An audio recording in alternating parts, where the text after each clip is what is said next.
আসসালামু আলাইকুম। সত্যি বলতে মঈন আলীর সিলেটের এই ব্যাটিং পিচে 1.8 ডিগ্রি টান সত্যি আমাকে অবাক করেছে। যেখানে আমাদের দেশের টি-20তে যারা বোলার, বিশেষ করে শেখ মাহাদি, নাসুম আহমেদ, তানভীর আহমেদ, এই ধরনের যারা টি-20 আমাদের স্পিনার, তারা পর্যন্ত এত টান উঠাইতে পারেনি। সর্বোচ্চ 1.6 ডিগ্রি টান উঠাতে পারছে এই আমাদের দেশের বোলাররা। সেখানে মঈন আলী তিনি 1.8 ডিগ্রি টান উঠিয়েছে। সেটা একটা মাত্র বল না, আমি দেখেছি আজকের ম্যাচে অন্তত 4 থেকে 5টা বল এমন টান হয়েছে যেটা ব্যাটসম্যানদের খেলা পুরো খুবই দুষ্কর। আপনারা এই মুহূর্তে স্ক্রিনে দেখতে পাচ্ছেন যে মঈন আলী কিভাবে করে বলের টান আদায় করে নিচ্ছেন, এবং মোহাম্মদ মিঠুন তো মঈন আলীর বল বুঝতেই পারতেছিল না, এবং মঈন আলীর বল শেষ মুহূর্তে তিনি রিভার্স সুইপ খেলতে গিয়ে একবার তাল গোল পাকিয়ে ফেলে বোল্ড হয়ে গেলেন। কি দুর্দান্ত বল করলেন মঈন আলী আজকে। 4 ওভার বল করে মাত্র 20 রান দিয়ে নিলেন দুইটা গুরুত্বপূর্ণ উইকেট,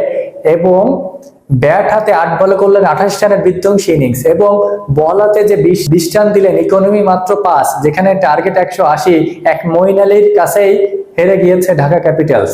একদম পিওর যে অফ স্পিন বলতে যেটা বোঝায় সেটা আজকে দেখালো মঈন আলী। মঈন আলী বল অফ স্টাম্পের বাইরে থেকে পিচ করে একবারে সেই বল পাক খেয়ে একবারে লেগ স্টাম্প বোল্ড করে ফেলে ব্যাটারদের। পিওর অফ স্পিন যেটাকে বলে, এবং অভিজ্ঞতার মিশেলে এবং ক্যালকুলেটিভ চিন্তা ভাবনার যে মিশেলটা, সেই দুইটারই সমন্বয়ে মঈন আলী আজকে দেখালো যে কিভাবে এই পিচেও টার্ন আদায় করে নিতে হয়। যেখানে রাতের ম্যাচ, যেখানে শিশির পড়তেছে, বল গ্রিপ করা খুবই কঠিন এবং সেখানে সুইং আদায় করে নেওয়া তো আরো কঠিন, সেখানে মঈন আলী 1.8 ডিগ্রি টার্ন আদায় করলো এবং কি দুর্দান্ত সুইং আদায় করলো। ব্যাটসম্যানরা পুরো খাবি খেয়ে যাচ্ছে।